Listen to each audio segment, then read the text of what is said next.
విశ్వకవి రవీంద్రుని గీతాంజలిలోని కొన్ని గీతాలను పాడుకొని ఆనందిద్దాం. ఠాగూర్ ఇలా అంటారు: మనసు వేరే విషయాలపై వ్యామోహంతో ఉండటం వలన దివ్య అనుగ్రహం చేతికి అందుబాటులో ఉన్న సమయంలో ఆ అదృష్టాన్ని గుర్తించలేకపోయాను అంటారు రవీంద్రుల వారు. ఇక ఇప్పుడు మెలకువ వచ్చి ఆ తీయని అనుభూతి కోసం హృదయం పరితపిస్తోంది. ఆ మకరందం నా లోతుల్లోనే వికసించిందని, అది నాదే అని, ఇంత దగ్గరగానే ఉందని ఆనాడు తెలుసుకోలేకపోయాను అని అంటారాయన. తమ్మి వికసించ నాలోన తమక మెగసే, పూల సజ్జను చేరకపోయే పువ్వు కలను మేల్కొంటి, పరిమళం బలము కొనిన లేతగాలుల తాకిడి చేత మనసు విరహ రచనలు చేసిన పిలుపులవియా, ఎదను తాకిన మధువని నెరుగనైతి.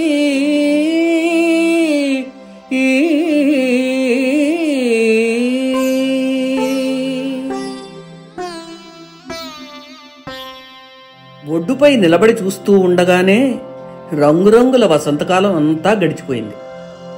తీరంపై మిగిలిపోయి అలా శూన్యంలోకి చూస్తున్న ఈ సమయంలో అవతలి తీరం నుండి వినవస్తున్న పాటలు ఎంత మధురంగా ఉన్నాయో కదా అంటారు ఠాగూర్ ఈ గీతంలో.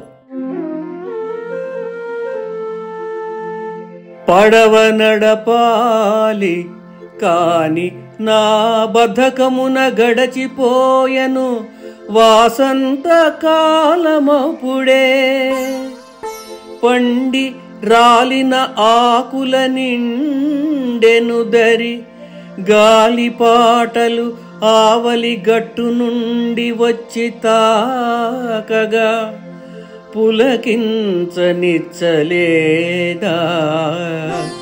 ఆ ఆ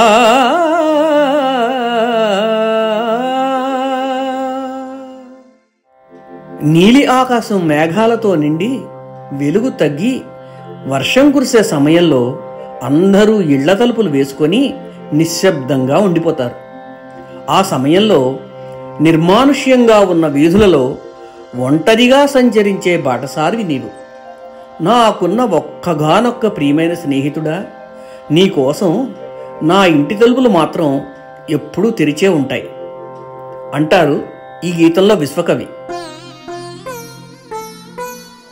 నిబిడ శ్రావణ మేఘాల నివహమందు గుప్తమై నీవే అరుదెంచు గుణమునరయ, నేటి ఉదయము కనదాయే నీదు శోభ, తూర్పు గాలులున్ పిలువగా దోగవిటుగా, నింగి మేఘాల ముసుగుతో నిల్చే చూడు.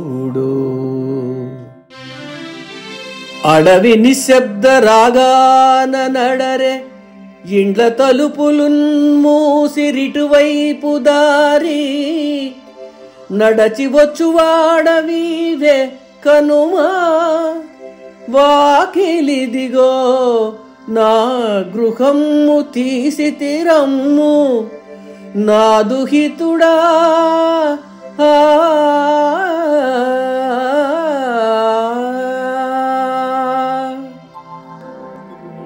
మరికొన్ని గీతాలను తర్వాతి ఎపిసోడ్లో పాడుకుందాం. నమస్తే.